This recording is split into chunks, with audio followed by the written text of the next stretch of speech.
ruled a world built for men like him, white, powerful, untouchable. Money obeyed him. People feared him.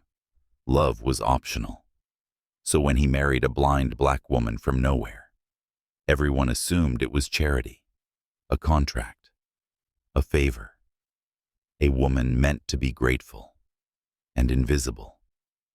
He believed that too, until one night, in the dark, she whispered his childhood nickname in her sleep, a name buried with blood, fear, and a promise made 15 years ago. What if the woman he despised was the girl who once saved him? And what if losing her was the price of finally seeing the truth? Then Walker learned early that the world responded to certainty, not kindness, not hesitation, certainty. He cultivated it the way others cultivated charm, wearing it like a tailored suit that never wrinkled, never betrayed him.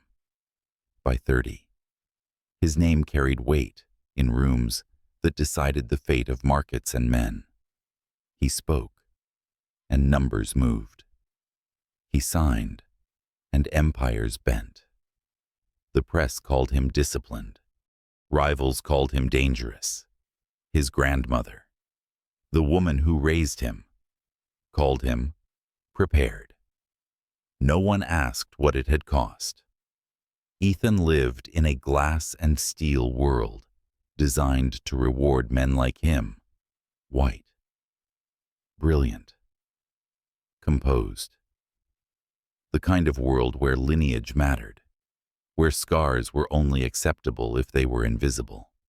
The thin line above his right eyebrow rarely drew comment. But when it did, he dismissed it as childhood clumsiness. That was easier than explaining the truth he could no longer remember. The truth had been burned out of him by time, trauma, and success. Marriage entered his life the way most obligations did, framed as logic. His grandmother spoke of stability over quiet dinners. Her voice steady, her gaze sharp, despite her age. A man in his position, she reminded him, did not belong only to himself. There were shareholders, boards, reputations. A wife would soften his image, anchor him, silence rumors. Ethan listened. He always listened. Listening did not mean agreeing, it meant calculating. Love never entered the discussion. He agreed to a contract marriage with the same efficiency he applied to acquisitions. 1 year. Clear terms. No expectations beyond public appearances and discretion. He did not want affection. Affection complicated control. When Lily Carter's name appeared among the options, it came without fanfare. No impressive lineage. No social pedigree. No glossy file of achievements. Just a brief summary legally blind. Limited family support. Willing to agree to strict conditions. Safe. That was the word his mind settled on. He met her in a quiet room away from the main house. A courtesy more than a gesture. She arrived alone, dressed simply. Her movements careful, but not timid. What struck him first was not her appearance, but the way she paused, just inside the doorway, as if listening to the room before entering it. Her skin was deep brown, warm even under the cool lighting. Her hair was pulled back neatly, without ornament. There was no attempt to impress, no nervous smile offered in advance. When she spoke, her voice was soft but unbroken. She did not oversell herself. She did not apologize for existing. She answered questions directly, honestly, as if she had already accepted the outcome and found peace in that acceptance. Why did she agree to this? Because it's stable, she said simply. and because it ends. Ethan studied her for a moment longer than necessary. Most women in that room tried to convince him of something of their value, their compatibility, their worth.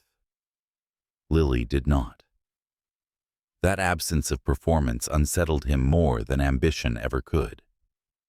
Still, the decision made sense. The wedding was small by design. No grand declarations. No romance staged for cameras. Lily stood beside him in ivory, her posture straight, her hands steady. When the officiant spoke of unity, Ethan heard only terms and timelines. Lily repeated her vows calmly, without tremor, without illusion. He did not look at her for long. The house they shared afterward was vast, immaculate, and cold in the way luxury often is. Ethan explained the arrangement on the first night, his tone precise, almost rehearsed. Separate rooms, minimal interaction, no interference with his work. 1 year. Lily listened. She nodded once. "I understand," she said. No protest, no questions, no disappointment. That should have reassured him. Instead, it irritated him. Lily moved through the house like someone accustomed to being unseen. She learned its layout quickly, counting steps, memorizing echoes, touching walls lightly as she passed. The staff treated her with polite distance at best, thinly veiled condescension at worst. Some spoke too loudly, as if volume might compensate for respect. Others offered exaggerated kindness that carried an edge of pity. Ethan noticed. He did nothing. He told himself this was not cruelty. It was neutrality. He had made his position clear. Lily was not meant to integrate into his world. She was meant to occupy a quiet corner of it and then leave. Yet her presence altered the space in ways he could not immediately name. She woke early and moved carefully, ensuring she was never in the way. She ate alone when she sensed others preferred it. She apologized reflexively for accidents that were not her fault.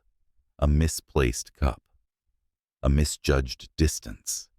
Once, when a door slammed unexpectedly, Lily dropped to the floor before she could stop herself, hands instinctively shielding her head. The reaction was swift, practiced. Ethan froze. Something tightened in his chest, sharp and unwelcome. Recognition without context. He demanded an explanation before he realized he was asking. "What happened to you?" he said, his voice harsher than intended. Lily recovered quickly, pushing herself up, smoothing invisible wrinkles from her dress. "Nothing," she replied. "I'm sorry." The apology felt wrong. He turned away instead of questioning it. At night, the house grew quiet in a way that amplified thoughts Ethan preferred to outrun. He worked late, slept little. Sometimes, in the space between waking and dreaming, he heard a voice, soft, urgent, calling a name he could not place. Lily. Meanwhile, lay awake in a guest room down the hall, listening to the rhythms of a life she had stepped into without illusion. She had learned long ago how to exist without drawing attention, how to endure without complaint.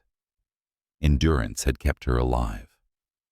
It had cost her little pieces of herself she did not yet know how to reclaim. She did not expect kindness from Ethan. She did not expect cruelty either.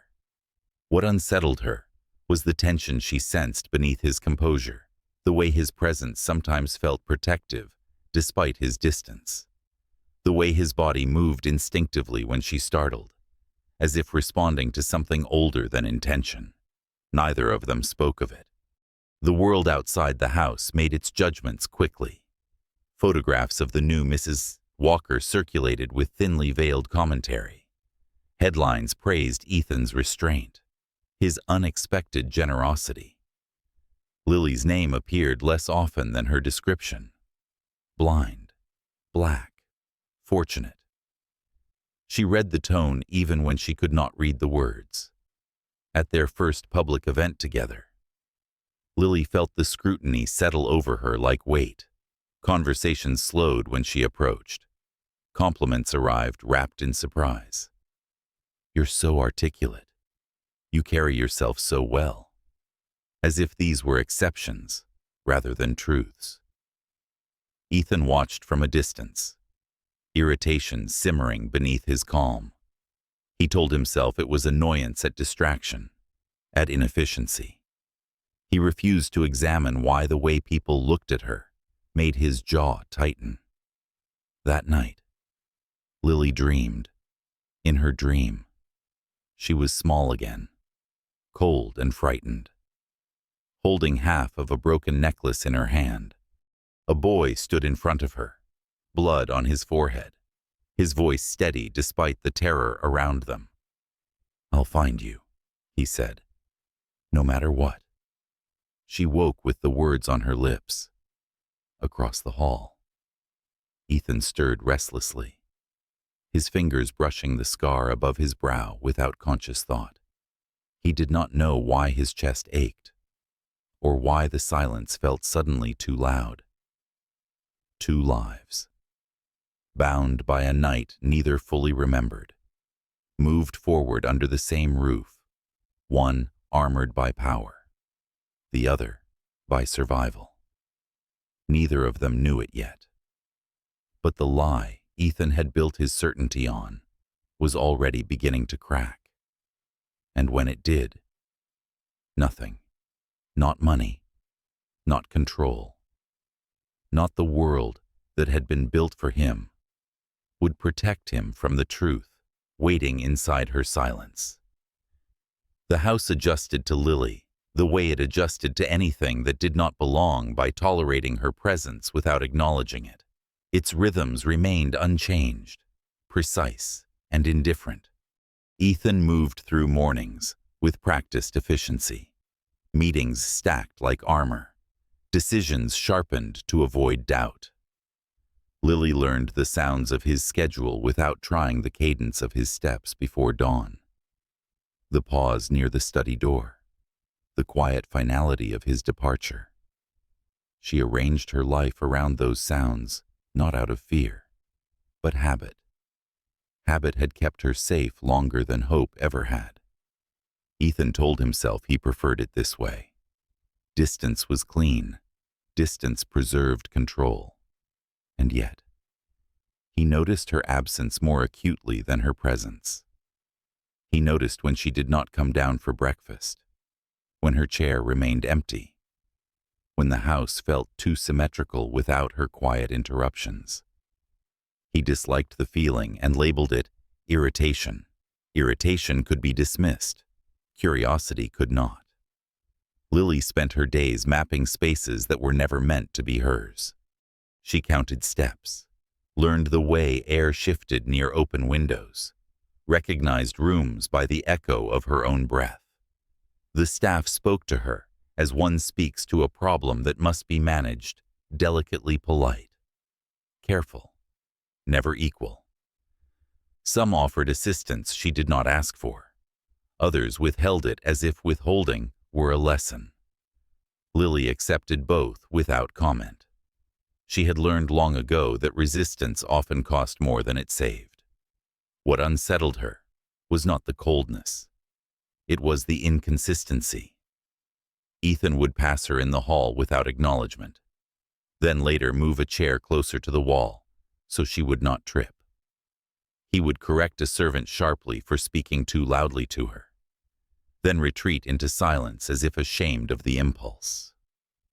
Lily sensed these contradictions without understanding them. They reminded her of storms that gathered without warning, dangerous, not for their violence, but for their unpredictability. At night, when the house fell into its manufactured quiet, Lily's body betrayed her. Sounds grew sharper. Shadows pressed closer. She slept lightly, waking at the smallest disturbance. Her breath caught between memory and present. Once, a glass shattered somewhere below, the sound ricocheting through the house.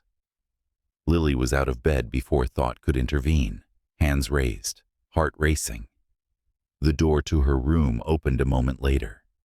Ethan stood there, tense, his eyes scanning the space as if searching for an intruder. They froze, facing each other in the dim light. "I'm fine," Lily said quickly, the words automatic. "I'm sorry." For what he asked. The question slipped out before he could stop it, edged with something he did not recognize as concern. She hesitated, for making noise. The answer lodged somewhere beneath his ribs, unwelcome and sharp. He said nothing else. He closed the door gently, then stood on the other side longer than necessary, listening to the sound of her breathing steady itself. He told himself it was responsibility. He told himself many things that night. Public appearances increased. Dinners, galas, meetings where Lily was expected to appear and remain unobtrusive. Ethan watched her navigate rooms that were designed to exclude her, watched the way she angled her body slightly away from attention, how she smiled when spoken to, without inviting conversation. The world responded to her as it always had measured, curious, faintly condescending. Ethan felt something coil tight inside him when men praised his generosity in marrying her, when women offered Lily sympathetic glances as if she were an object lesson rather than a person. He did not intervene. He told himself intervention would complicate things. But he began to watch more closely, his gaze sharpening not with judgment, but with something dangerously close to awareness. Grace entered their lives without friction. She appeared at an event Ethan's grandmother insisted he attend. Her presence smooth and unassuming. She spoke with ease, laughed at the right moments, carried herself as if she belonged. When she introduced herself, her eyes lingered on Ethan with an intensity that unsettled him. Recognition flickered there, uninvited. "You probably don't remember me," she said lightly. It was a long time ago. Ethan felt the scar above his eyebrow throb, a phantom sensation he dismissed immediately. He did not trust coincidences, but he trusted patterns even less. Grace spoke of a past marked by fear and separation, of a boy who protected her. The story aligned neatly with the fragments he had been told after his rescue. Too neatly, perhaps. But memory is greedy. It reaches for familiarity before it asks permission. Lily heard Grace before she saw her. The sound of her voice carried confidence, ease, a practiced warmth that felt rehearsed rather than lived. Lily's instincts stirred, quiet but insistent. She listened as Grace spoke to Ethan, noting the timing of her pauses, the way she framed vulnerability without inhabiting it. Lily said nothing. She had learned that warnings without proof were easily dismissed, especially when they came from someone like her. As Grace's presence grew, so did the subtle shift in the house. Staff straightened when she entered, deferred to her with an ease they had never offered Lily. Conversations recalibrated. Ethan listened more intently when Grace spoke of the past, drawn by the possibility of recovered meaning. Lily felt the distance between herself and the center of the room widen until it became palpable. When Ethan asked Lily what she thought of Grace, It was not curiosity that drove the question, but the need for reassurance he did not recognize. Lily chose her words carefully. "I don't know her," she said, "but fear leaves marks. Some people carry them quietly. Others display them." She did not finish the thought. She did not need to. Ethan heard only doubt and dismissed it as jealousy, a concept that made more sense than instinct. The house grew colder, not in temperature, but in tone. Lily's movements became even more careful. She withdrew from spaces where she felt unwelcome, which was most of them. Ethan noticed and interpreted it as guilt. If she were innocent, he reasoned, she would defend herself. He did not consider that defense had never saved her before. One afternoon, Lily stumbled on the stairs. It was a small miscalculation, a missed edge. Ethan was there before sound fully registered, his hands steadying her shoulders with a familiarity that startled them both. For a fraction of a second, Lily leaned into him without thinking, the warmth of his presence grounding in a way she had not expected. She pulled away immediately, apologizing. Ethan did not speak. His heart was racing too fast for a moment that had passed. That night, he dreamed of boarded windows and dust. He woke with the sense of a promise he could not remember making, the sun-shaped pendant heavy against his chest. He told himself dreams were meaningless.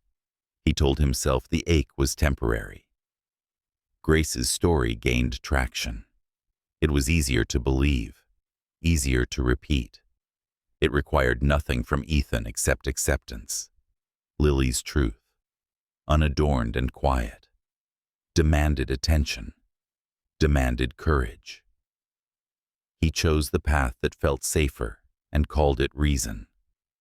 When he confronted Lily, his words were precise, final. He spoke of boundaries, of expectations she had allegedly crossed, of complications she had introduced. Lily listened, her expression calm, her body very still. "I didn't do what she says," she replied simply. There was no plea in her voice. Ethan heard resignation and mistook it for admission. "I'll leave," Lily said before he could decide what he wanted. The words surprised him. He nodded, relief and regret tangling in a way he refused to untangle. The collapse that followed was quiet. Lily's body gave way under the accumulated weight of stress and neglect. The hospital room was too bright, the air sterile and unforgiving. When the doctor spoke, Lily understood before the explanation finished. Loss settled into her with a familiar heaviness. She did not cry. Tears were for moments when grief believed it would be witnessed. Ethan arrived late. He stood at the foot of the bed, composed, distant. He offered words, shaped by propriety rather than presence. Lily accepted them because refusing would have required energy she did not have. Grace visited briefly, her sympathy polished, her satisfaction hidden beneath practiced concern. Lily felt it anyway. When Lily left the hospital, she did not return to the house. She arranged her departure quietly, selecting only what she could carry. The moon-shaped pendant rested against her skin, warm from years of contact. She pressed it into her palm one last time and let the memory settle where it belonged, not as hope, but as history. Ethan returned to work with renewed focus. He told himself the quiet felt right. He told himself the absence was relief.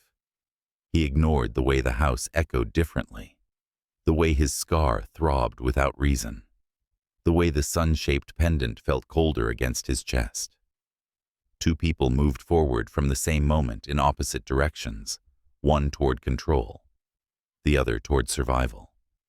Neither understood yet that survival would prove the stronger force. and somewhere beneath the layers of certainty Ethan had built, the truth waited, patient and unyielding, ready to demand its due. The house did not change after Lily left. That was the first thing Ethan noticed, and the thing that unsettled him most. No objects shifted. No routines collapsed. The clocks kept time with the same indifferent precision. The staff moved as efficiently as ever, their deference intact, their assumptions unchallenged. The silence that followed Lily's departure felt earned, almost applauded by the space itself, as if the house had been waiting to exhale. Ethan told himself this was order restored. He told himself absence was clarity. He returned to work with a sharpness that impressed even those who were accustomed to his intensity. Meetings were shorter, decisions cleaner. He cut away distractions with renewed confidence, pruning anything that slowed momentum. The markets rewarded him. Headlines followed. His grandmother watched from a distance and said nothing, which he interpreted as approval. And yet, his body betrayed him in small, persistent ways. He woke before dawn with his heart racing, breath uneven, the echo of a voice lingering just beyond comprehension. Not Grace's voice, not anyone he could name. Sometimes he dreamed of narrow spaces and the smell of dust, of a weight pressed against his chest that felt protective rather than threatening. Other times, the dreams dissolved into sensation without image. Cold fingers wrapped around something warm, the certainty of a promise spoken without witnesses. He dismissed it as stress. Stress was manageable. Stress could be solved. Grace filled the spaces Lily had left behind with remarkable efficiency. She appeared when expected, spoke with careful warmth, offered comfort that never overreached. She listened attentively to Ethan's recounting of his days, responded with empathy, calibrated to his reactions. She never asked for more than he was prepared to give, which made her presence feel effortless, even necessary. She wore the moon-shaped pendant openly now. It caught the light during dinners, glinting softly against her skin. Ethan noticed it every time and told himself the pull he felt was recognition, not relief. He wanted to believe that the past he could not remember had found its way back to him in a form he could finally hold. Lily, meanwhile, moved through the city with a focus born of necessity. She did not allow herself the luxury of reflection. Reflection led to questions, and questions led to places she could not afford to revisit. She found a small room near a busy intersection where sound provided orientation and anonymity. She worked shifts that demanded little explanation and offered no security. She slept when exhaustion made resistance pointless and woke when the world demanded it. Her body carried grief with a quiet thoroughness. Loss did not announce itself with hysteria or collapse. It settled into her bones, altered the way she breathed, the way she moved. She felt it in moments of stillness, in the instinctive reach for a future she had already accepted would not arrive. She told herself survival was not a failure. Survival was a skill she had perfected. The clinic was an accident, a suggestion offered by someone who mistook her hesitation for indifference. Lily went because there was nowhere else to go that afternoon, because sitting still felt dangerous. The doctor spoke carefully, asked questions Lily had learned to answer without embellishment. When he suggested further tests, she agreed without expectation. Hope was something she approached with caution, like a flame that burned more often than it warmed. Progress came slowly, unevenly, in increments too small to celebrate. Light sharpened at the edges. Shapes emerged, where there had been only suggestion. Lily recorded these changes without attaching meaning to them. Meaning was premature. Process was safer. Ethan began to notice time slipping in ways it never had before. Days blurred together, despite his efforts to segment them. He found himself pausing in doorways, forgetting what he had intended to retrieve. Once, he reached for his phone to send a message and could not remember to whom. The disorientation passed quickly, but it left behind a residue of unease he could not shake. He started touching the scar above his eyebrow, without realizing it, his fingers tracing its length as if searching for information embedded in flesh. Grace noticed and asked if he was all right. He nodded and said yes. He always said yes. The first doubt arrived without drama. A small inconsistency in Grace's recounting of the past, offered casually, corrected just as casually. Ethan noted it and moved on. Memory, after all, was unreliable. Trauma distorted timelines. He did not want to be the kind of man who interrogated vulnerability, but the body remembers differently than the mind. During a charity luncheon, Grace recounted a moment of fear from the night they were taken, her voice trembling at precisely the right pitch. Ethan listened, nodding, but something in his chest tightened, sharp and insistent, and the image she described did not align with the sensation that rose unbidden inside him. Her fear sounded rehearsed, his felt lived in. He dismissed the reaction and attributed it to fatigue. That night, he dreamed again. The dream was clearer this time. He stood in a room with boarded windows, the air thick with dust. A small figure pressed close behind him, her breath shallow, her hands cold. He did not turn. He did not need to. He knew who she was. He woke with a name on his lips and no memory of learning it. Across the city, Lily woke from a different kind of dream. She stood in the same room, but from the other side of the memory. She remembered the sound of his voice more than his face, the steadiness that cut through terror like a line drawn in dark. She woke with tears she did not wipe away, not because they hurt, but because they did not change anything. Ethan began to seek out quiet, without admitting it to himself.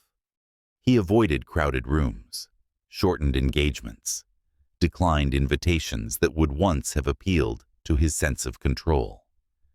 Grace noticed the shift and adjusted, offering solitude framed as understanding. She did not push. She waited.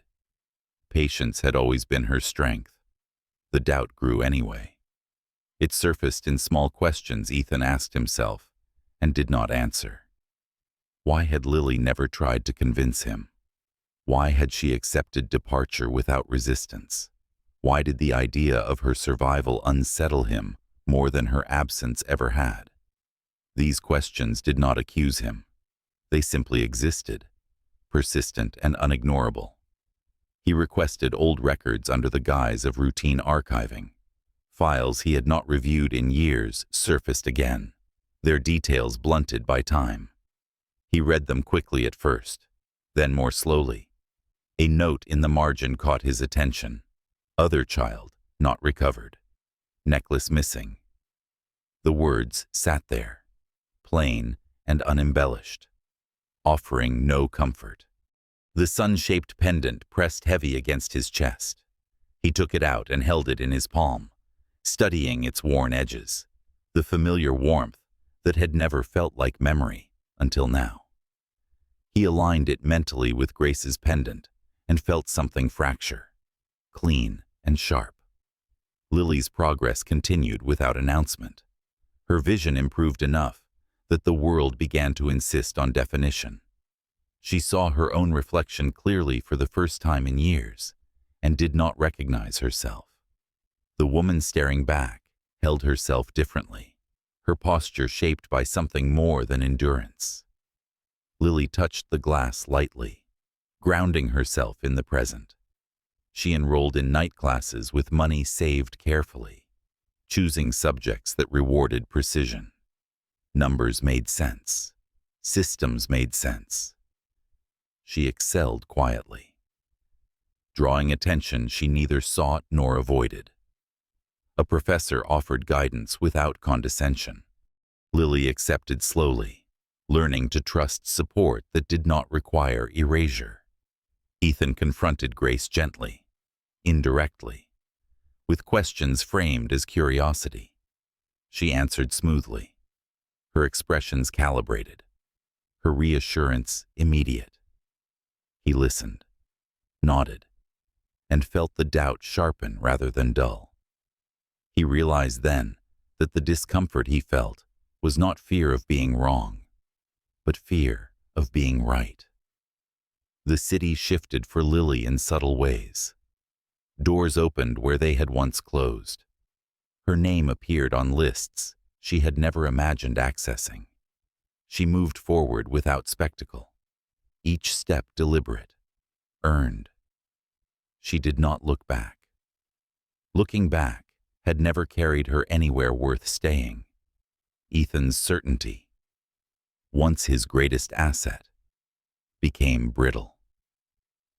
He began to see the architecture of his life with new eyes, the way power insulated him, the way silence protected him from accountability.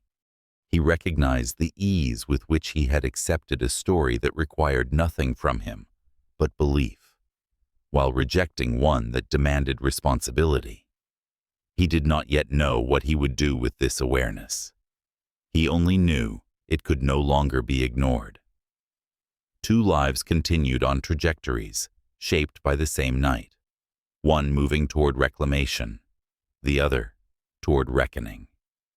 The truth, patient and unyielding, drew closer with every step Ethan took toward it, and every step Lily took away. Ethan did not confront the truth all at once. He circled it the way men accustomed to control circled risk, slowly, analytically, hoping proximity might dull its edge. He told himself he was gathering information, nothing more. He told himself caution was wisdom, but the closer he drew, the more his body resisted the lies he had accepted so easily before. The records multiplied. Dates, names, marginal notes written by hands that had never imagined he would read them again. He noticed what had been emphasized and what had been quietly omitted. He noticed how often the girl had been described by her limitations rather than her circumstances. Visually impaired, uncooperative, quiet. The words felt clinical, dismissive, and suddenly, unbearably familiar. He thought of Lily moving through his house, apologizing for space she had every right to occupy, and felt something inside him begin to fracture. Grace sensed the shift. She had always been skilled at reading rooms, at adjusting her tone to maintain equilibrium. She responded to Ethan's distance with patience sharpened by vigilance. She offered comfort without pressure, certainty without demand. She reminded him of shared trauma, of survival narratives that positioned her as the piece he had been missing. Ethan listened, nodded, and felt the story slide off him like water off glass. The first argument arrived quietly, disguised as misunderstanding. Ethan questioned a detail she had mentioned before, something small enough to seem inconsequential. Grace corrected herself smoothly, then paused, her eyes searching his face. "It was a long time ago," she said gently. "Trauma blurs things." Ethan agreed aloud. Inside, something recoiled. Trauma did blur things, but it also sharpened others. He knew that now. He felt it in the way his scar throbbed when she spoke too easily, in the way his chest tightened when her fear arrived on cue. Lily did not know when Ethan's doubt crossed into certainty. She felt only the steady forward pull of her own life, demanding attention. Classes intensified. Expectations rose. She met them without apology. Her eyesight continued to improve, not dramatically, but reliably, as if responding to the stability she was finally allowing herself. She learned to trust what she could see without surrendering the instincts that had guided her in darkness. The world came into focus, not as a miracle, but as a responsibility. Her family re-entered her life with cautious persistence. Records corrected, assumptions challenged, connections repaired, one careful step at a time. The reunion did not erase the years apart. It acknowledged them. Lily accepted support without dissolving into gratitude. She accepted space without fearing abandonment. For the first time, her survival was not a solitary act. Ethan's reckoning accelerated when he encountered someone who had nothing to gain from deceiving him. An old social worker, contacted under the pretense of closure, spoke plainly, without drama or hesitation. She mentioned the girl again, the one whose file had never fully closed.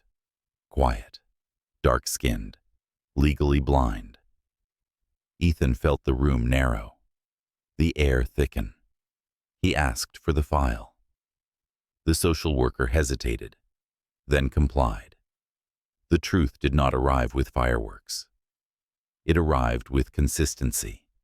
The details Lily had offered, once dismissed as convenient, aligned with records that had never been meant to support her. The necklace, the scar, the promise. Ethan sat alone in his study long after night fell, the sun-shaped pendant resting heavy in his palm. He understood then that Grace had not stolen his past. He had chosen her story because it allowed him to remain unchanged. The confrontation was inevitable, but it was not dramatic. Grace listened as Ethan laid out the inconsistencies, the records, the names. She did not deny what could not be denied. She reframed. She minimized. She spoke of desperation, of opportunity, of how close she had come to becoming what he needed. Ethan heard the manipulation clearly now, stripped of its polish. When she left, she did so with dignity intact. But the illusion shattered beyond repair. The house did not mourn her absence. It felt cleaner for it. Ethan turned then to the harm he had enabled, and there was no avoiding its shape. Lily's departure replayed in his mind with new clarity, her calm acceptance, her refusal to argue. He recognized now that silence had not been weakness. It had been self-preservation. The realization did not bring relief. It brought responsibility. Finding Lily proved more difficult than he had anticipated. She had moved forward without leaving trails designed for him to follow. Professional mentions surfaced quietly, attached to competence rather than curiosity. Her name appeared without his beside it. The absence was deliberate. It stung more than rejection ever could have. Their paths crossed again in a public space neither had chosen for intimacy. A gathering focused on advocacy, on missing children, on accountability. Ethan attended because it aligned with obligations he was re-examining. Lily attended because her presence now carried purpose. When he saw her across the room, recognition struck with physical force. She stood with confidence he had never allowed himself to see, her posture open, her gaze unguarded. She did not avoid him. She did not approach. She acknowledged him with a nod and returned to her conversation. The restraint dismantled him. When they spoke later, it was with formality that cut deeper than anger. Ethan told the truth without embellishment, without asking for absolution. He did not explain his choices. He named them. Lily listened, her expression composed, her eyes steady. When he finished, she did not rush to respond. Silence, this time, belonged to her. "I know," she said finally. "I always knew who you were." The words were not accusation. They were boundary. Ethan understood then that recognition did not guarantee reconciliation. Lily was not waiting to be reclaimed. She had claimed herself. They parted without resolution, and for the first time, Ethan did not mistake uncertainty for failure. He understood that change was not a performance. It was a practice. He withdrew from arrangements that rewarded distance over responsibility. He altered the structures he controlled, not for optics, but because they no longer aligned with what he could ignore. It cost him comfort. It cost him admiration in rooms that preferred silence to accountability. He accepted the cost. Lily watched these changes from a distance she maintained deliberately. She did not interpret them as gestures meant for her. She interpreted them as data. She continued to build a life that did not depend on proximity to power. Her work expanded. Her voice carried weight. She spoke not of endurance as virtue, but of choice as possibility. People listened. When Ethan asked to meet her again, he did so without expectation. Neutral ground, clear terms. Lily agreed because fear no longer governed her decisions. They spoke of practicalities first, of projects and principles. When the conversation turned inward, it did so without force. Ethan acknowledged harm without dramatizing it. Lily acknowledged loss without weaponizing it. There was no ledger between them, only clarity. He did not ask for forgiveness. He asked for the chance to be accountable. Lily did not promise anything. She did not need to. Growth, she had learned, revealed itself in consistency, not declarations. She told him to continue. It was not permission. It was a test. They left that meeting separate, but not severed. The past no longer dictated the terms of their connection. It informed it. The scar on Ethan's forehead caught the light as he stepped into the street. No longer a question he avoided, but a reminder of a choice made long ago and honored too late. Lily walked in the opposite direction, her steps unhesitant, her future unburdened by the need to be believed. The truth had arrived at last. It offered no shortcuts, no absolution. It offered only the work of becoming. Change did not announce itself in Ethan's life with declarations or visible sacrifice. It arrived quietly, the way difficult truths often do, embedded in routine. He stopped attending meetings that existed only to reassure power of itself. He began asking questions that slowed rooms down, questions people were not accustomed to answering. At first, this was framed as strategy, then as eccentricity. Eventually, it was recognized for what it was: disruption. Ethan accepted the shift in how he was perceived with a composure that surprised even him. For the first time, certainty was no longer his armor. Attention was. He learned quickly that accountability was not a moment, but a practice. It required repetition without reward, correction without applause. He examined hiring patterns that favored familiarity over competence, reviewed partnerships that had prospered on silence, dismantled incentives that rewarded distance rather than responsibility. Each decision felt smaller than the one before, and far more consequential. He resisted the urge to explain himself. Explanation invited approval. He did not need approval anymore. Lily continued forward without reference to him. Her days were dense with purpose, her nights quieter than they had ever been. She worked within systems she once would have been excluded from, not as an exception, but as a standard bearer. Her voice carried authority that did not rely on volume. She spoke with clarity, shaped by lived understanding. And when she paused, people leaned in rather than away. The world responded differently when she stopped asking for permission to occupy it. Her eyesight improved steadily, enough that she no longer measured rooms by sound alone. She noticed details she had never trusted herself to claim before the subtle narrowing of a colleague's eyes when an idea landed. The precise moment a conversation shifted from curiosity to respect. She still relied on instinct, but now instinct partnered with sight rather than compensating for its absence. The integration felt like balance rather than recovery. Ethan followed Lily's work at a distance he did not cross.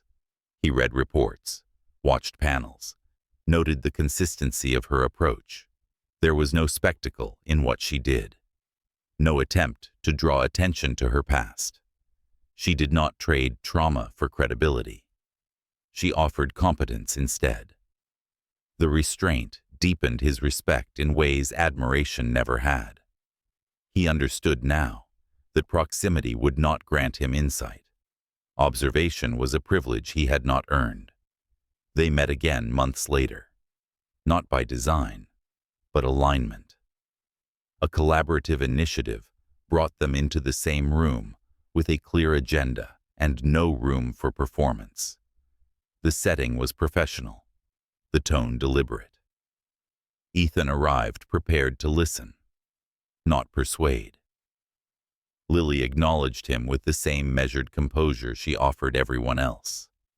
There was no avoidance, no invitation, only presence. The conversation unfolded without urgency. They spoke of systems and outcomes, of metrics that mattered beyond headlines. When disagreement surfaced, it did so cleanly, without defensiveness. Ethan noticed how Lily navigated tension without shrinking, how she held her ground without hardening. He recognized a strength he had once mistaken for passivity and felt the weight of that error settle without protest. Afterward, they walked the length of the building together in silence that did not demand resolution. Ethan resisted the impulse to fill it. Lily appreciated the restraint. When they parted, there was no promise made, no future implied. The encounter stood on its own merits, complete without interpretation. Ethan's grandmother noticed the changes without comment at first. She had built her life on observation, sharpened by time. When she finally spoke, it was not to challenge him, but to acknowledge what she had avoided seeing. She named the systems she had benefited from, the blind spots she had mistaken for tradition.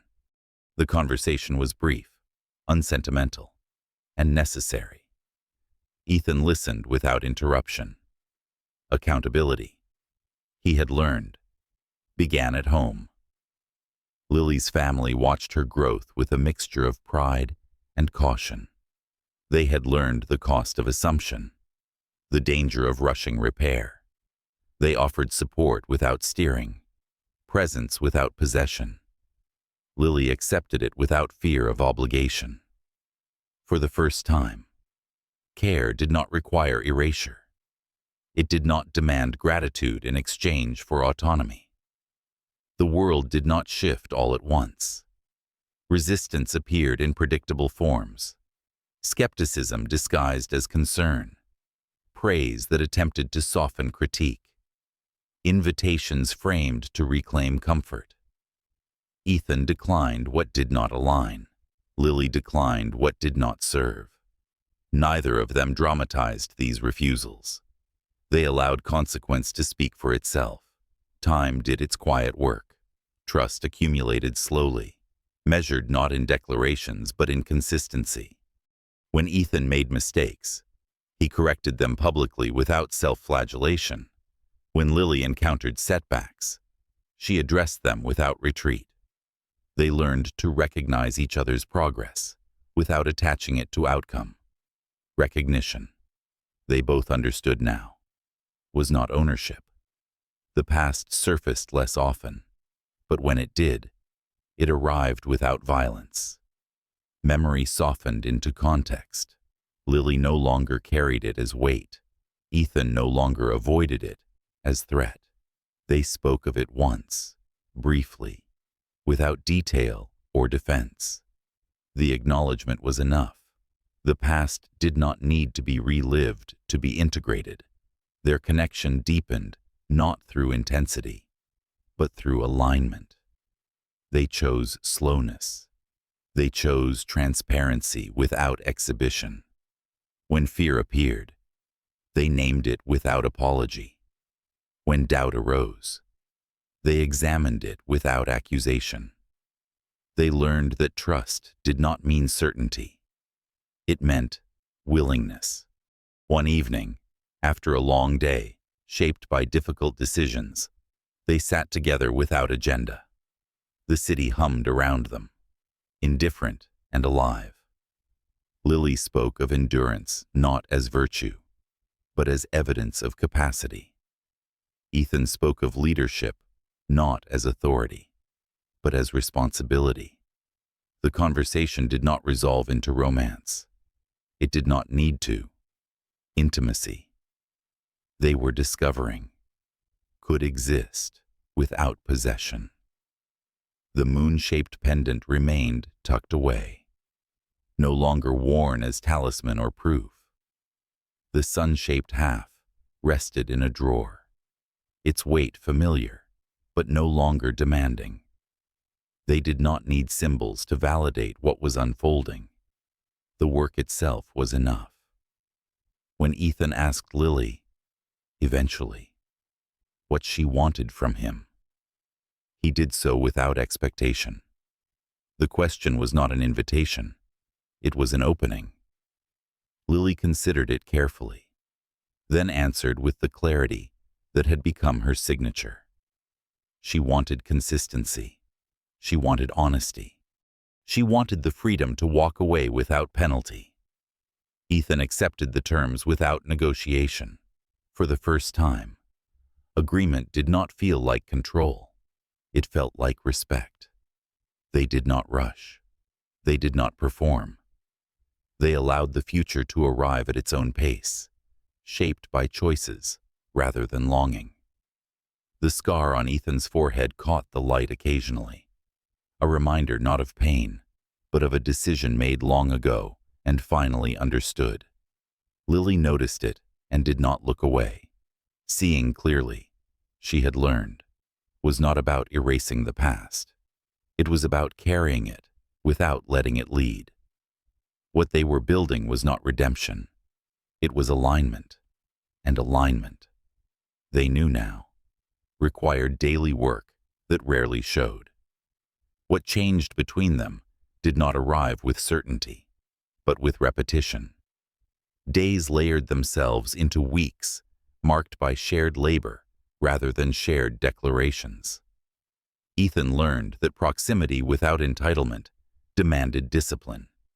Lily learned that allowing someone to remain nearby did not obligate her to soften her boundaries. They moved carefully, not out of fear, but out of respect for what had already been broken and rebuilt separately. The work drew them into the same rooms more often, not private rooms, public ones, where decisions carried consequence and visibility, invited scrutiny. Ethan noticed how Lily navigated those spaces now, how she took up room without apology, how she corrected misinformation without raising her voice, how she refused to let gratitude be mistaken for compliance. The contrast with the woman he had known in his house unsettled him in a way that felt instructive rather than painful. He did not mourn what she had been. He honored what she had chosen to become.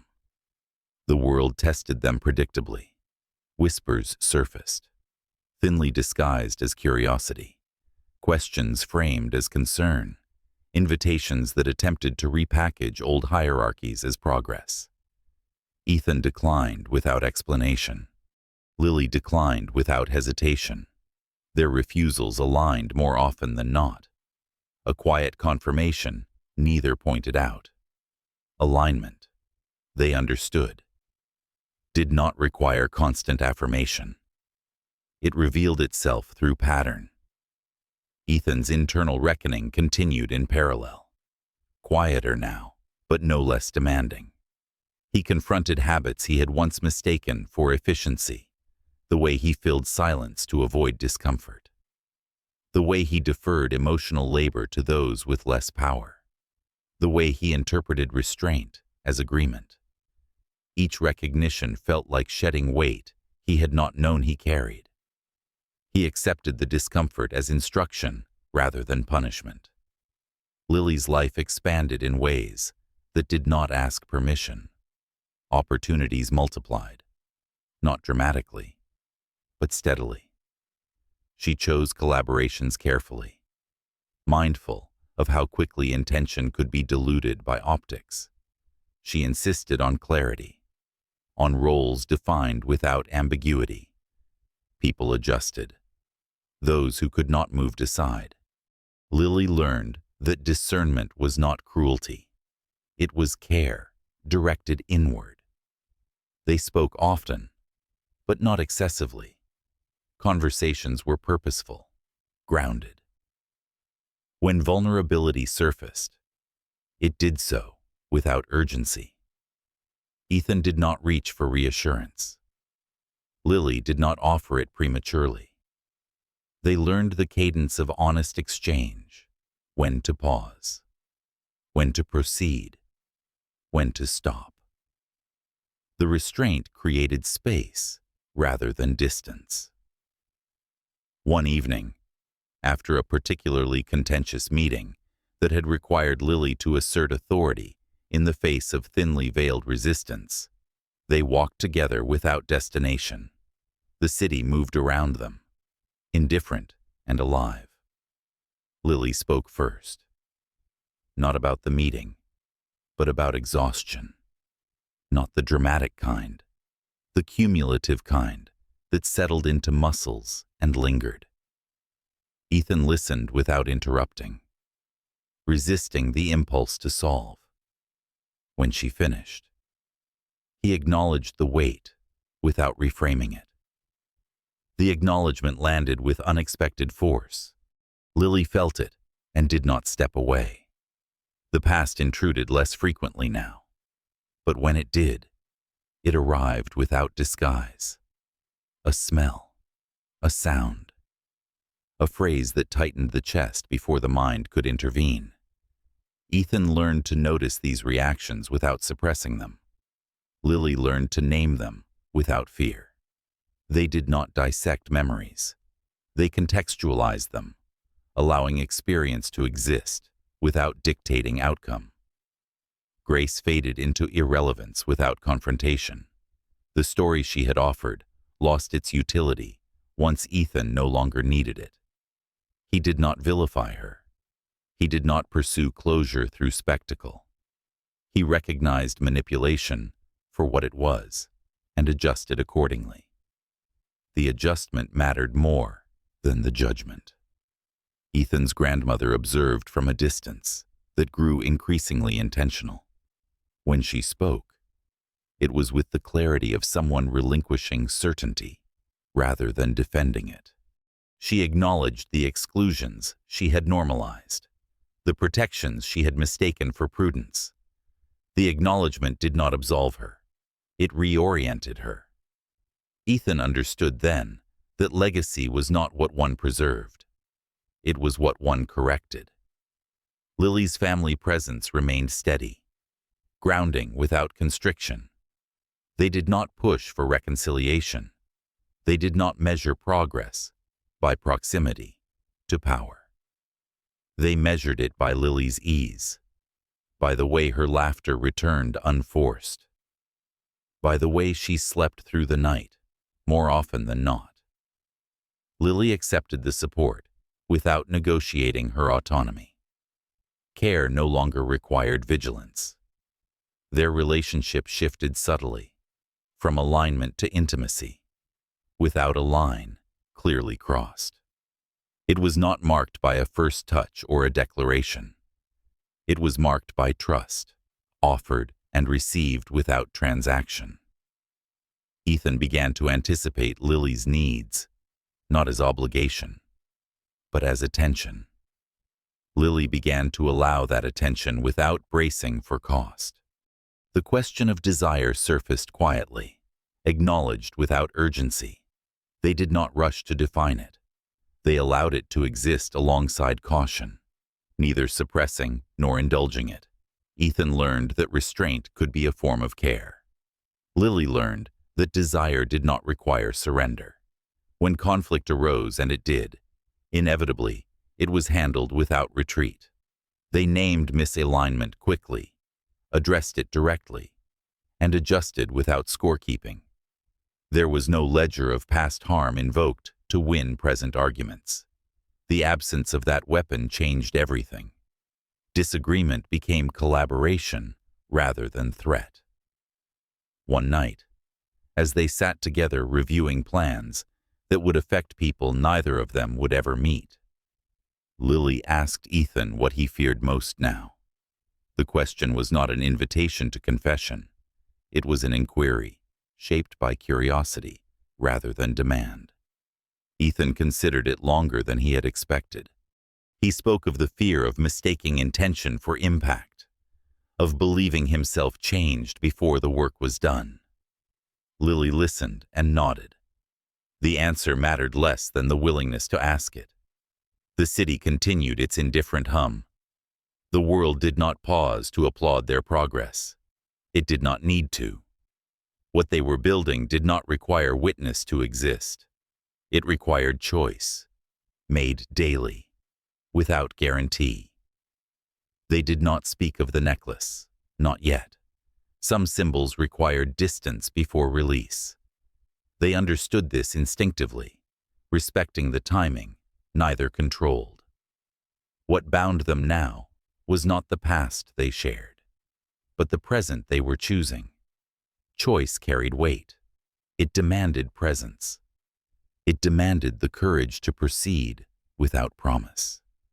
And in that weight, they found something steadier than certainty, commitment to the work and to each other, without needing to name where it would lead. The moment their alignment became visible, the world responded the way it always did, by testing it. Not openly, not crudely, but through pressure applied at precise angles, the kind designed to fracture without leaving fingerprints. Ethan recognized the pattern immediately.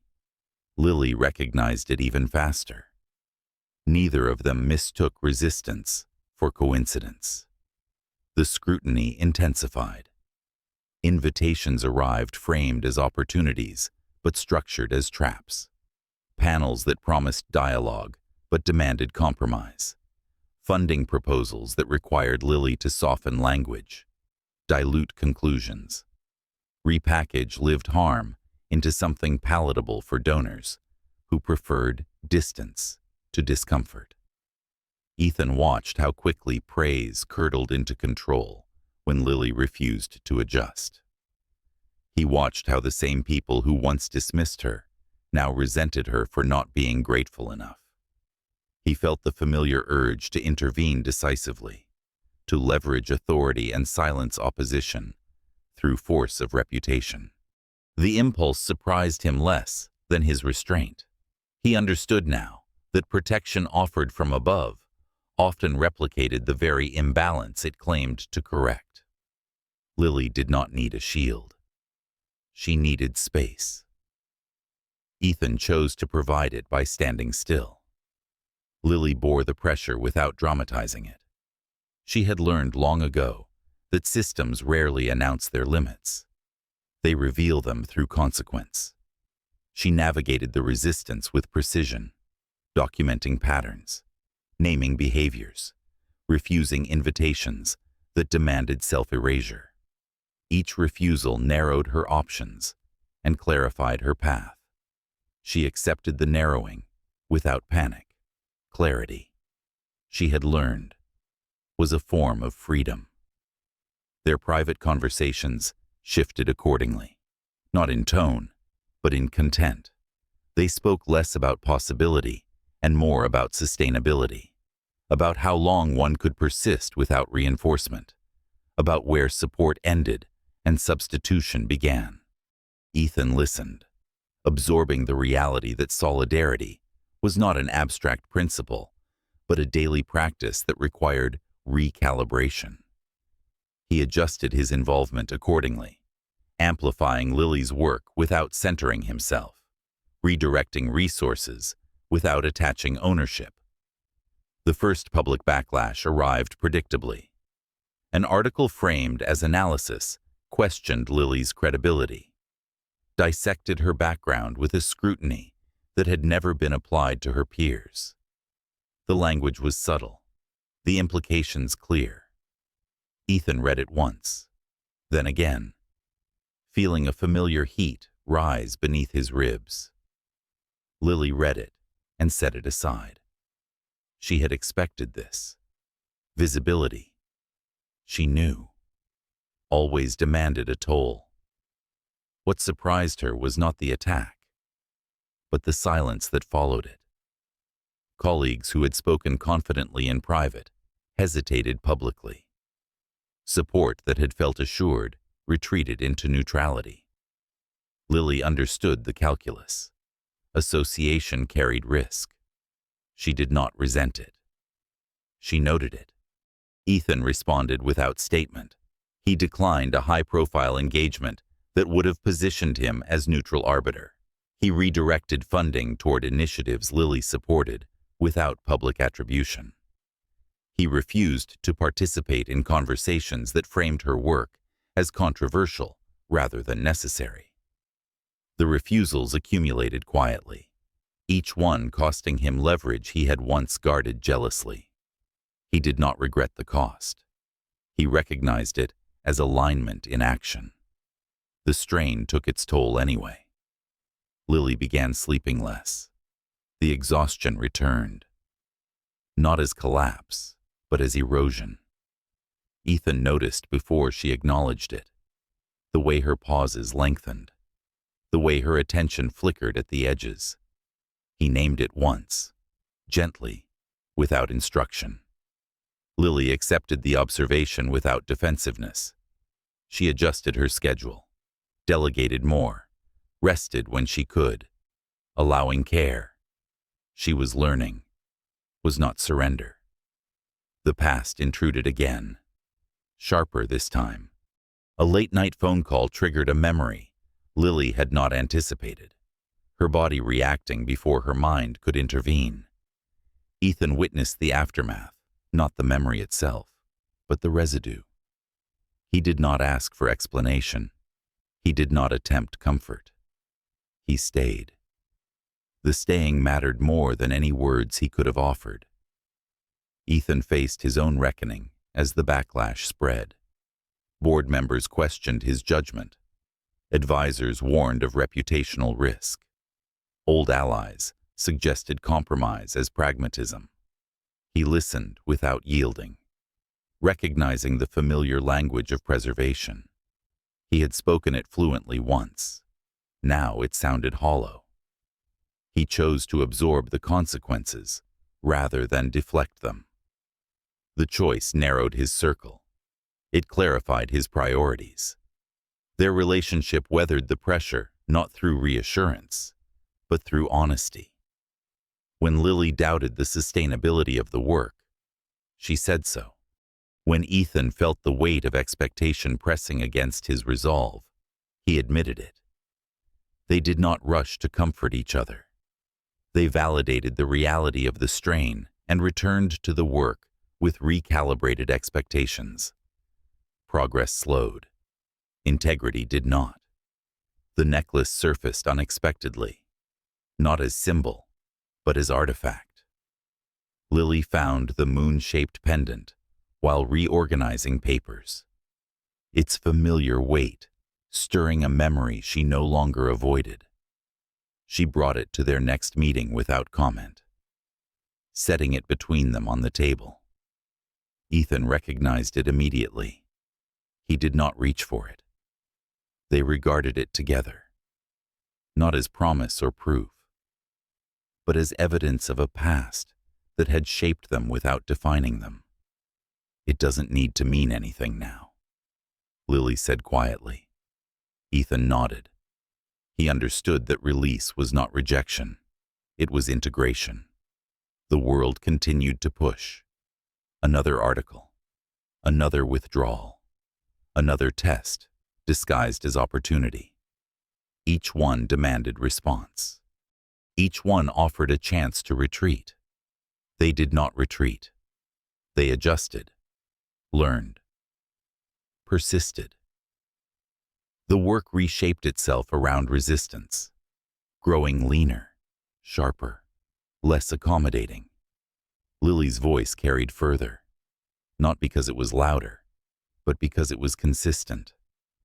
Ethan's presence shifted accordingly. He stopped being asked to speak for causes and started being asked to listen. He accepted the role without ego, recognizing that leadership did not require visibility to be effective. The absence of applause unsettled him less than it once would have. He had learned to measure success differently. The strain culminated in a decision neither of them had anticipated, but both recognized as necessary. A major initiative Lily had helped design faced a crossroads: accept diluted funding that would compromise its purpose, or walk away and rebuild from a smaller base. The decision carried risk. Walking away would cost momentum, visibility, security. Accepting would cost integrity. They discussed it without urgency, weighing consequences without dramatization. Ethan did not offer solutions. Lily did not ask for permission. The choice emerged through alignment rather than argument. They would walk away. The aftermath was swift. Funding evaporated. Support fractured. The initiative paused. Lily absorbed the blow with a steadiness that surprised even her. She had prepared for this. Preparation, she knew, was not pessimism. It was respect for reality. Ethan watched the fallout without flinching. He redirected resources where he could, quietly, without claiming credit. He accepted the limits of his influence without resentment. Influence, he was learning, was not control. It was commitment, sustained under pressure. In the quiet that followed, something shifted between them. Not relief, not triumph. Resolve. They sat together one evening, the city muted around them, neither speaking for a long moment. The silence was not empty. It was full of work yet to be done. Lily spoke first, not about loss, but about recalibration, about rebuilding without apology. Ethan listened and agreed. They did not frame the setback as failure. They framed it as data. The path forward narrowed again and again. They accepted it. The world had pushed back. They had not broken. They had bent, adjusted, chosen. Choice, they knew now, was not a single act. It was a series of decisions made under pressure, without guarantee of outcome, and in choosing each other's presence without possession, each other's work without control. They discovered a resilience deeper than endurance. They were no longer surviving. They were shaping what came next. The quiet that followed the decision did not feel like peace. It felt like aftermath, the kind that settles after something large has burned through a structure and left only what could not be consumed. Lily moved through those days with deliberate calm, attending to practicalities without indulging the urge to reframe loss as virtue. The initiative had paused, not failed. That distinction mattered. Failure implied deficiency. Pause implied intention. She held to that distinction as she dismantled what could no longer stand and preserved what could be rebuilt. Ethan adjusted his pace to match the new reality without announcing the change. He canceled engagements that had once promised influence but now offered little more than performance. He spent longer hours listening to teams working at the edges, people accustomed to doing more with less. The work no longer fed his appetite for control. It sharpened his respect for consistency. He noticed how often Lily's name surfaced in conversations he was not part of, attached to competence rather than controversy. The realization steadied him.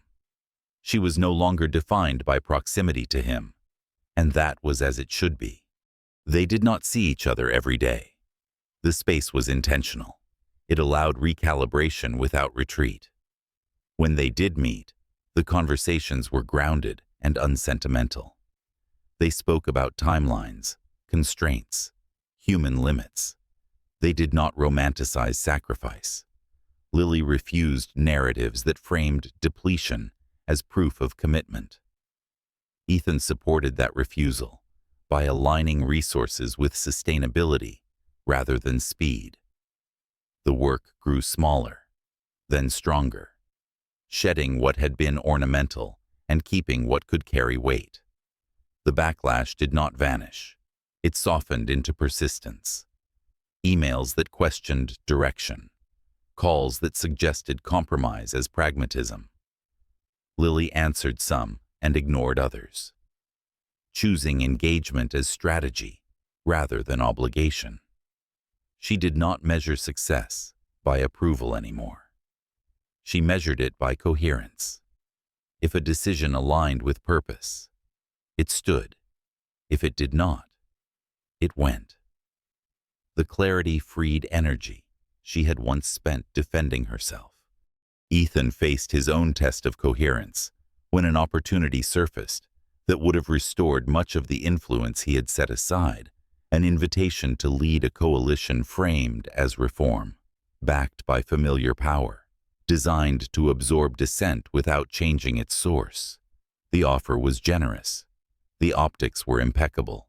The cost was subtle, but unmistakable. Lily's work would be rebranded, diluted, managed. Ethan considered the proposal without dramatization. He declined it, without explanation. The refusal traveled faster than acceptance ever had. It narrowed options. It clarified allegiances.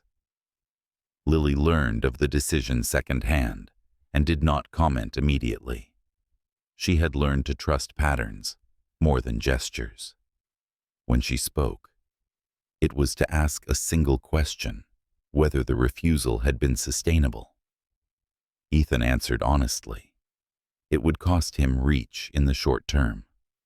It would require rebuilding leverage differently. Lily nodded. Sustainability mattered more than symbolism. The exchange deepened something between them that did not require naming. The body, long accustomed to crisis, began to recalibrate. Lily slept more regularly. The tension that had once lived permanently between her shoulders eased into something intermittent. Her eyesight stabilized further, not as miracle, but as maintenance. She attended follow-up appointments without fear, addressed limitations without apology. The world appeared sharper now, not because it had changed, but because she trusted herself to see it. Ethan's body adjusted differently. The constant vigilance that had once powered him gave way to a steadier rhythm. He noticed hunger before depletion, fatigue before collapse. The change unsettled him at first. He had equated endurance with value for too long. Now he learned to equate attention with care. The shift made him slower. It made him better. They spoke one evening about endings not as loss, but as release. Lily described the quiet relief of letting go of narratives that had kept her tethered to harm. Ethan listened and recognized the same relief in himself, the freedom that arrived when he stopped needing redemption to be dramatic. He did not apologize again. Apologies repeated beyond their usefulness became indulgent. He stayed accountable instead. The necklace returned to the conversation without ceremony. Lily brought it with her to a meeting that stretched late into evening, its weight familiar, but no longer urgent. She placed it on the table between them as she spoke about building from a smaller base, about choosing durability over scale.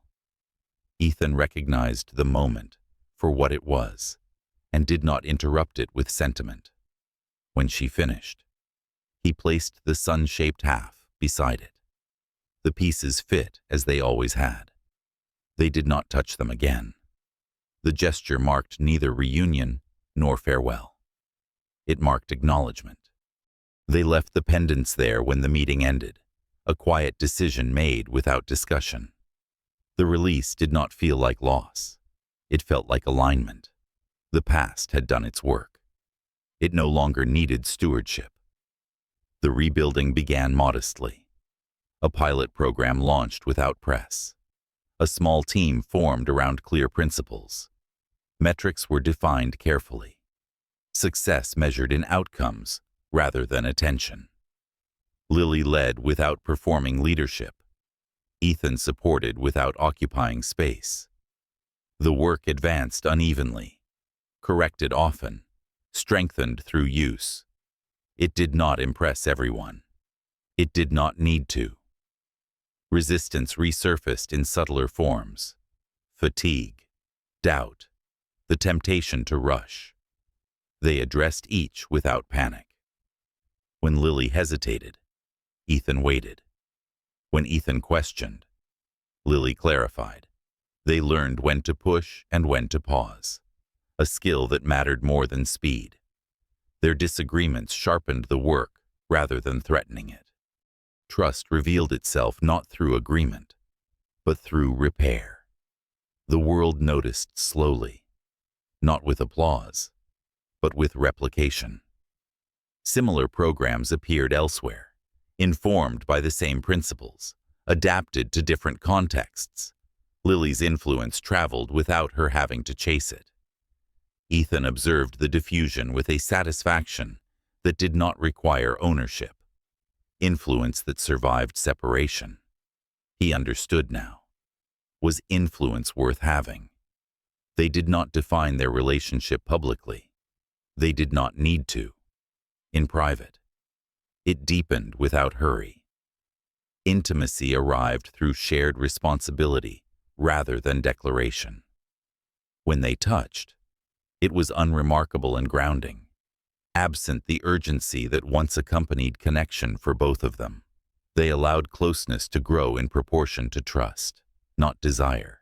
Desire followed, steady and unforced.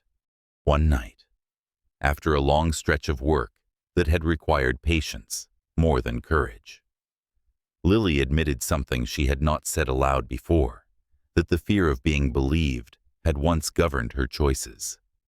Saying it now felt like removing a garment she no longer needed. Ethan did not counter with reassurance. He acknowledged the reality and named what had changed. She no longer needed belief to proceed. She had evidence.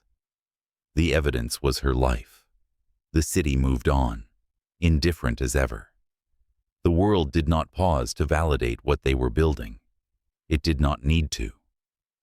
What remained after the fire was structure leaner, clearer, capable of bearing weight. Lily stood within it, without bracing. Ethan stood beside it, without claiming it. They did not speak of endings as conclusions anymore.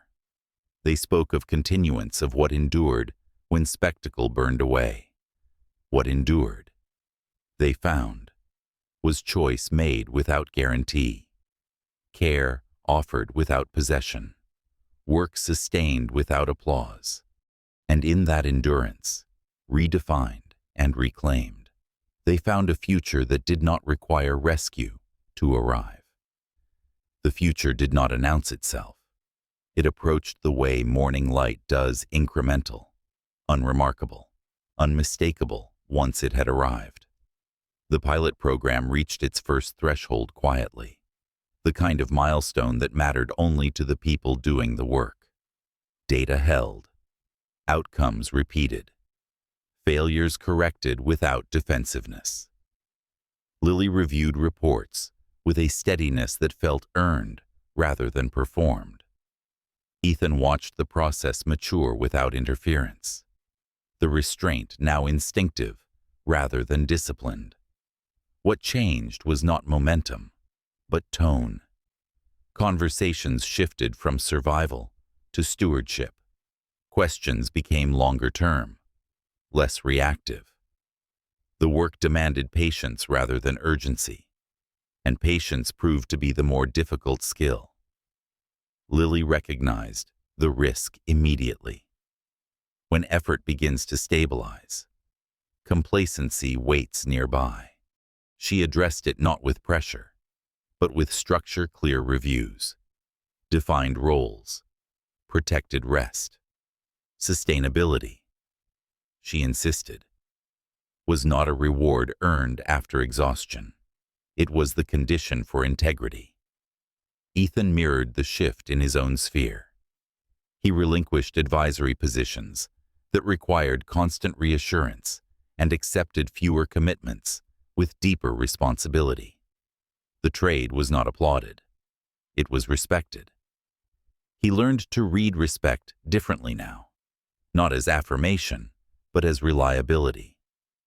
When people stopped checking whether he would change his mind, he knew the alignment had held. They did not discuss the pendants again. The absence felt appropriate. Symbols that had served their purpose did not require memorialization.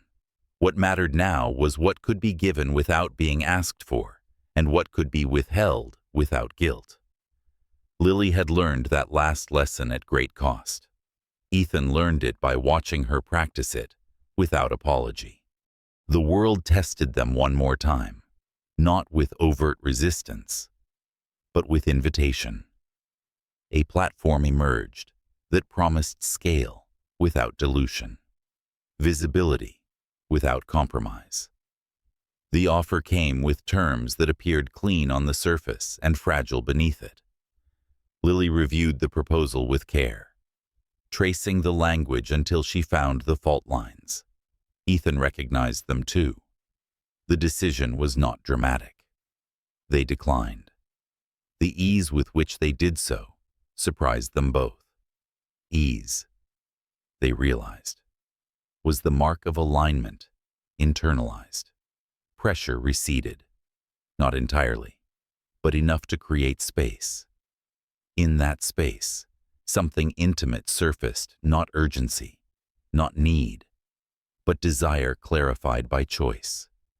They did not rush to define it. Definition had a way of closing doors prematurely. Instead, they let it arrive in shared mornings and unguarded evenings, in the quiet assumption of each other's presence without obligation. Ethan noticed how Lily rested now without scanning the room. He noticed how she laughed without checking whether it was appropriate. The change was not dramatic. It was precise. Lily noticed how Ethan paused before responding, how he listened without preparing an answer. The attention felt different from protection. It felt like recognition. They spoke one night about giving not gifts, not gestures, but the act of offering without expectation. Lily said that the last thing to be given was trust. and that it could not be requested without corrupting it. Ethan agreed. He understood now that trust was not a bridge to be crossed. It was a ground to be tended. The reckoning he had once feared arrived not as punishment, but as invitation. He met with leaders whose comfort he no longer shared and spoke plainly about limits. Some listened, some did not. He did not measure success by persuasion anymore. He measured it by clarity. The clarity steadied him in rooms that once demanded performance. Lily faced her own invitation when her family proposed a public acknowledgement of what had been lost and found.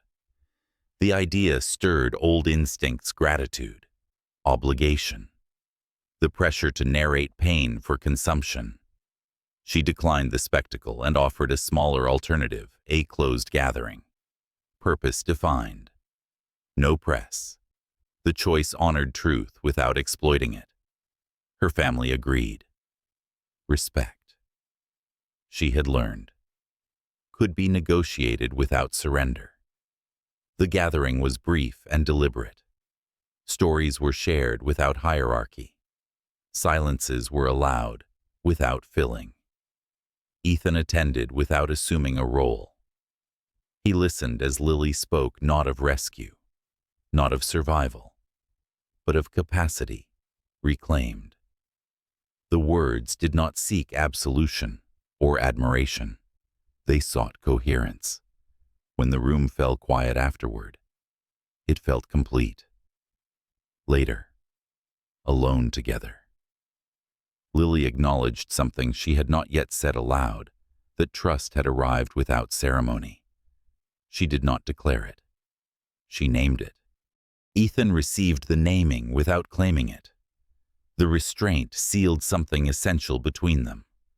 What was given freely remained intact.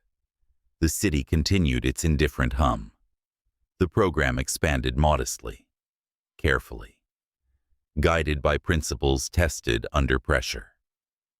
Lily led with authority that did not need to announce itself. Ethan supported with consistency that did not demand recognition. Their partnership professional, personal, held because it had been built to flex.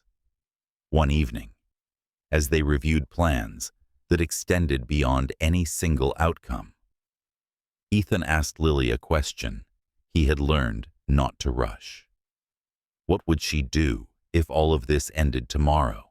Lily considered it without fear. She answered without hesitation. She would build again, differently if needed, but without compromise. The answer mattered because it did not include him. It included her. Ethan felt relief rather than distance. Love, he was learning, did not require indispensability. He answered the question in turn. If it ended tomorrow, he would continue the work without her and without trying to replace her. He would carry what had been learned into whatever came next. Lily nodded. The answer mattered because it respected autonomy. The last thing to be given arrived not as promise, but as presence sustained over time. They chose each other without theatrics, without collapsing into narrative. Choice, renewed daily, proved steadier than destiny ever had. They did not speak of forever. They did not need to. What they had built could endure change because it had been forged without illusion. The past had released them. The present held. The future approached, quiet and unremarkable, ready to be met. The future arrived without ceremony, and that was how they knew it was real. There were no sudden turns, no declarations that bent the air around them. There was only continuity, the kind built from days that resembled one another, closely enough to feel trustworthy. Lily woke to work that asked for her attention rather than her proof. Ethan woke to decisions that required steadiness rather than dominance. They moved through mornings side by side, not as a performance of unity, but as a practice of it. The program matured the way living things do when tended without impatience. It grew where it could sustain itself and stopped where it could not. Lily insisted on that discipline even when expansion tempted them with ease. She had learned to read appetite as a warning sign. Ethan backed her without qualification, aligning resources to endurance rather than scale. The result was quieter than success stories usually were, and far more resilient. They made their relationship visible without making it symbolic. There were no announcements, no framed photographs placed strategically. The world learned through repetition. Lily and Ethan arrived together when it mattered and separately when it did not. They shared credit when collaboration demanded it and declined attention when it threatened to distort the work. Over time, the questions stopped. Familiarity replaced curiosity. Familiarity, they discovered, was a gift. The necklace returned once more, not as an artifact demanding resolution, but as something that had completed its purpose. They found the pendants months later during a routine clearing of old materials, resting where they had been left. Lily held the moon-shaped half without weight now, its edges worn smooth by years of contact. Ethan held the sun-shaped piece and felt no pull, no ache. They decided together, without discussion, to let them go. Not to a display, not to a ritual. They placed them into a box labeled simply with a date and set it among records meant to be archived rather than revisited. The past, acknowledged and integrated, no longer required access. There were challenges still. There always would be. Resistance shifted forms, became subtler, learned their patterns. Lily addressed it with clarity, sharpened by experience. Ethan addressed it with patience, honed by restraint. When they disagreed, they did so without threat. When one of them faltered, the other did not rush to fill the space. Repair became reflex rather than event. They learned what they could give and what they would not. Lily kept her authority intact, refusing roles that would have softened her edges for comfort. Ethan kept his accountability active, refusing to hide behind intention when impact demanded correction. They protected their rest with the same seriousness they protected the work.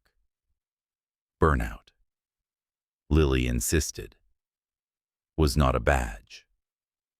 Ethan agreed, surprised at how deeply he believed it now. Their families adjusted to the new reality with care. Lily's family learned to celebrate without claiming, to support without directing.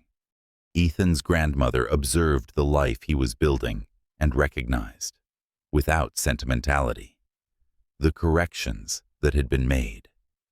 Legacy, she admitted once, was not preservation. It was amendment. The admission closed a chapter without bitterness. The public acknowledgement arrived eventually, unplanned and unavoidable. An award offered not for brilliance, but for consistency. Lily accepted it on behalf of a team whose names she insisted be spoken. Ethan stood beside her without stepping forward. The applause was measured. The moment passed. What remained was the work continuing the next morning, unchanged by recognition. That was how they wanted it. They married quietly, not because marriage completed them, but because they chose the commitment with open eyes. There were no grand vows, only promises shaped by the language they had learned together: attention, repair, consent renewed. Lily did not walk toward rescue. Ethan did not kneel toward absolution. They met in the middle, standing. Their home reflected the same principles. Open spaces, few symbols, light where it mattered. Lily moved through rooms without mapping exits. Ethan learned to leave doors open. They hosted without performing hospitality, welcomed without assuming ownership. The house did not hold echoes of fear. It held quiet. Time did what time always does. It tested. Illness brushed past and receded. A project failed and taught them where to adjust. A conflict surfaced and resolved without keeping score. Through it all, they returned to choice as their anchor. Choice, renewed daily, proved sturdier than destiny ever had.